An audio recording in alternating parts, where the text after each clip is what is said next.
Hey Les, I'm re-recording this whole thing. I just did this, but so I hopefully it still comes off as an authentic here.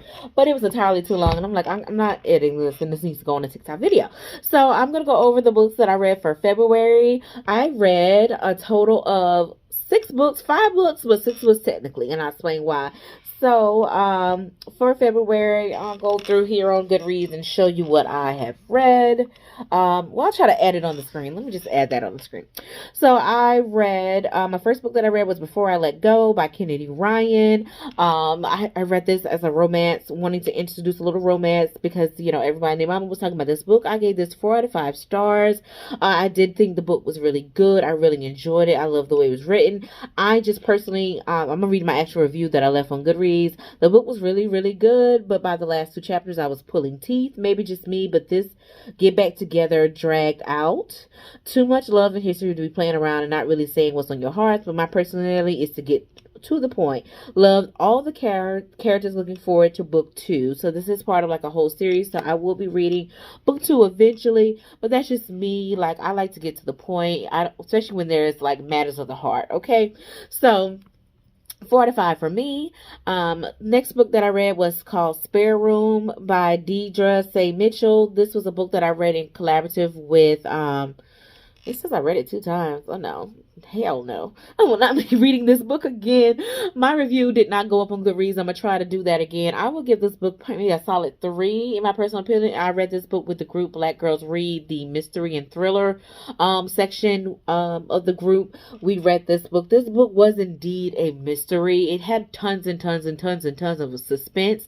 But it just had tons and tons and tons of suspense. Like, suspense supposed to lead somewhere. To me, I didn't feel like the climax was climaxing. But I will say, I still encourage you to read it because it was a good book. It was a good book, and a lot of people, majority of the people that read it, it was like, oh my God, I didn't say the end of it. I mean, the ending was good, but I didn't feel like, oh my God. I just was like, oh, okay.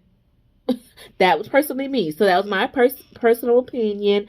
But the book follows this young lady who is basically trying to stay in the spare room to figure out some things that happened to her in her life, if they're, exactly what went down. And she knew that everybody around her was lying to her, and she just knew it in her heart, so that everyone was lying. And so she needed to be in this spare room to be able to come up with that conclusion. So it did have a good plot, even though I may not have explained it very, very well then, but it just never climaxed for me as much as I hoped it would. My next book, I put the next 2 together.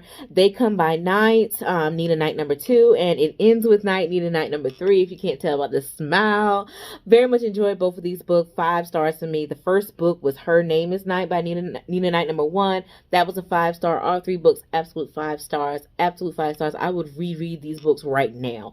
Okay, Need a Night is a bad bitch. I love a good bad bitch, especially when she black, especially when sis can do for herself, especially when sister can save herself. Okay, all these old sobbing women sobbing and need to be rescued by men in the knight in shining armor. Yes, there's nothing wrong with that. There's nothing wrong with that. Okay, but give me a bad bitch any day. Sis was basically an African American assassin. She did originally stay in Africa, and a lot of things happened in her life that allowed her ended up being in London, and then from London she became, she now stays in America, but she travels all over, basically handling jobs as an assassin, and she finds love in this situation and all that. So the 3 books just carry on from each other. I love every character in it. I love all the South Carolina references. So what I wrote for book 2, the review I left on Goodreads, is I gave it a 5-star. I'm always shocked when a movie sequel is just as good as the first, or maybe even better. So I say this for this book: suspense, action, betrayal, romance, just everything. I read this in 2 days, and it would have been 1 if I didn't have to work. Laugh aloud. Couldn't put this down. This author has a fan in me. So excited to read book number 2. And believe me, I've already followed the author on her website. She actually resides in South Carolina, because in book 3, I'm going to read my review here. I said, she did it again. I'm just in love with this author in this series. Like, all the books, like, how are all the books good? I will say this dragged out. Ooh, I wrote an error. What does that say? What am I trying to say? Dragged out. Something seen for me. OB scene. for me. Maybe that was the name, but the ending made up for it. Love the South Carolina references, accurate references of that part. Like when she named my favorite restaurant in Charleston, like she was already describing things so perfect. Like I feel like if you're going to mention a city that actually is a real city, because this is like a fantasy story, but if you're going to mention a real city name, like mention real stuff, like actually relate to it. Even if you're going to mention a country in Africa, actually be relatable to it. So I feel like she did the references were great for Columbia, South Carolina, and Charleston, South Carolina.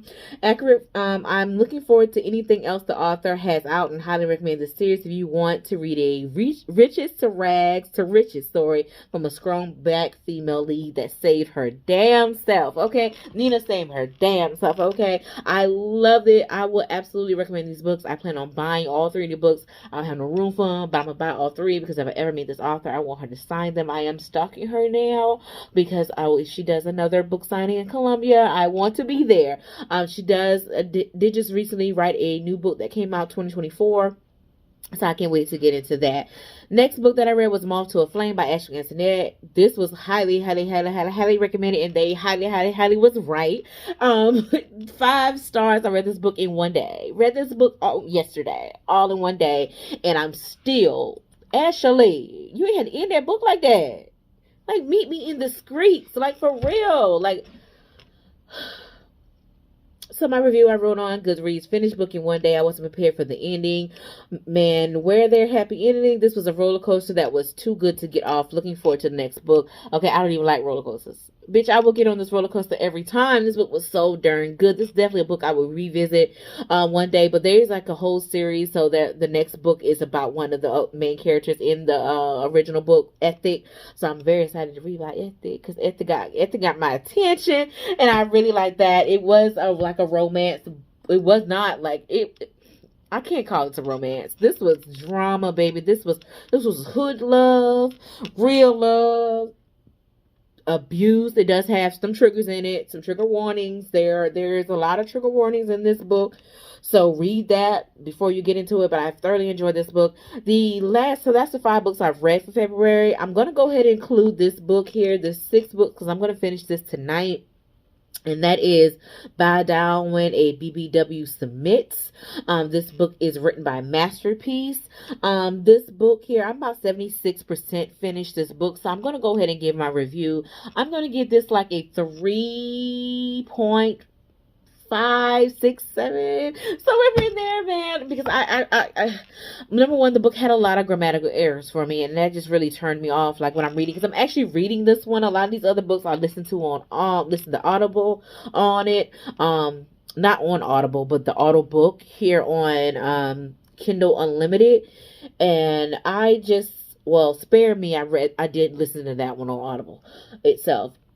I'm reading this book, so I'm actually seeing the words that go along with it, and man, like, there was a lot of grammatical errors, and that really turned me off, especially this being, because I went to go look for a spicy book. I was like, I want a quick little spice book, and this was like number 1 in urban erotica, and so that kind of was like, damn, this number 1 and all these errors. I don't want to see all these errors. It does have some gems and it does have some drops. So basically, it is I am going to say that I'm going to rank this, despite I haven't seen the ending. It is very high spice. If you want high spice, this is for you. But note that this spice does include like submission, like that type of innuendo. So I did read the title, and I saw it said bow down when a BBW submits. But I guess it didn't register to my head, like submits. So this wasn't my type of spice, but it's spicy as hell. So this book would probably be like a good 5-star for someone who really is into submission and different things like that. Because the book is woo. The book is woo. Okay, it's just a little woo, too woo for me, because it's just not my type of spice. But I do love the plus size appreciation in this book, and I definitely will be looking for more plus size appreciation books. So those are my books for February. We made it under 10 minutes. Bye.